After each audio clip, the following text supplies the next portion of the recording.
국회가 방통위 상임위원 3명을 추천해달라고 지속적으로 촉구하고 계시죠? 페이스북에도 그렇게 쓰셨죠? 그렇습니다. 네. 그 말은 국회가 상임위원을 추천만 하면 임명이 될 거다라는 전제가 깔린 것 같습니다. 그렇습니까? 상임위원을 추천하게 되면 임명이 될 걸로 기대하고 있습니다. 기대를 하고 있는 거겠죠. 그런데 윤석열 정권은 내란 세력들이 국회 임명권을 어떻게 방해하고 헌법 정신을 그동안 어떻게 유린해 왔습니까? 과거에 온갖 공작을 벌여서 존경하는 최민희 위원장님의 방통위 위원 임명을 거부하지 않았습니까? 헌법재판관은 또 어떻게 했습니까? 헌법재판소에서 명백한 위헌임을 8대 0으로 판결했음에도 마흔여 헌법재판관 임명을 수개월간 또다시 거부하지 않았습니까? 게다가 내란 피의자 이완규를 민주적 정당성도 없는 한덕수 권한대행이 또 지명을 했어요. 또다시 헌법재판소가 9대 0으로 중지시켰습니다. 이진숙 위원장, 국회 목계 임명권을 대통령이나 권한대행이 거부하면 이는 명백한 위헌이라고 헌법재판소가 판결을 내렸습니다. 알고 계시죠? 알고 있습니다. 최민희 위원장님의 과거 방통위 위원 미임명은 위헌입니까? 아닙니까? 제가 답변할 문제는 아니고 마은혁 헌법재판관까지 임명이 됐기 때문에 국회목 방송통신위원회 상임위원 3명이 추가로 추천되면 임명될 걸로 생각합니다. 개인적인 생각이고 마은혁 재판관의 임명 거부는 위헌입니까? 아닙니까? 제가 답변할 문제는 아니라고 생각합니다. 결과적으로 마은혁 재판관 임명을 지지를 끌면서 윤석열의 파면을 지연시키려고 했던 행태였습니다. 맞죠? 제가 답변할 문제는 아니라고 생각합니다. 아니, 이렇게 당연한 상식조차 제대로 답변을 못하면서 무슨 상임위원을 추천해 달라고 하십니까? 국회목 권한대행 질문 상임위원을 아닙니다. 추천하면 임명될 질문하지 거라고 않았습니다. 생각합니다.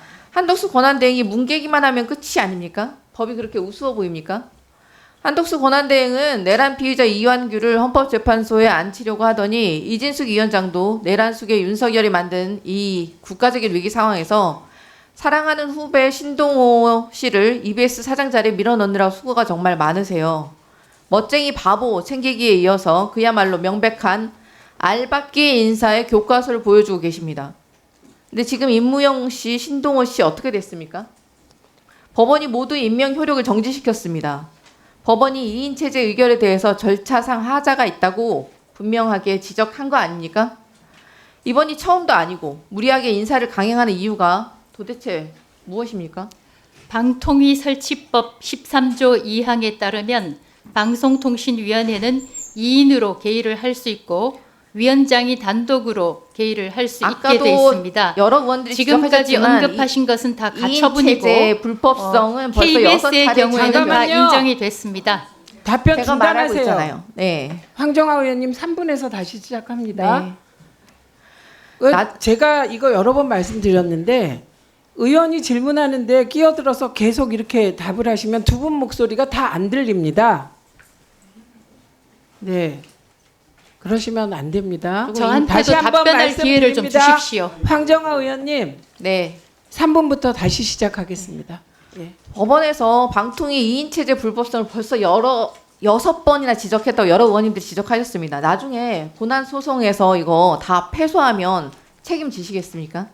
불법 부정 행위로 인해서 낭비된 혈세들 다 토해내셔야겠죠.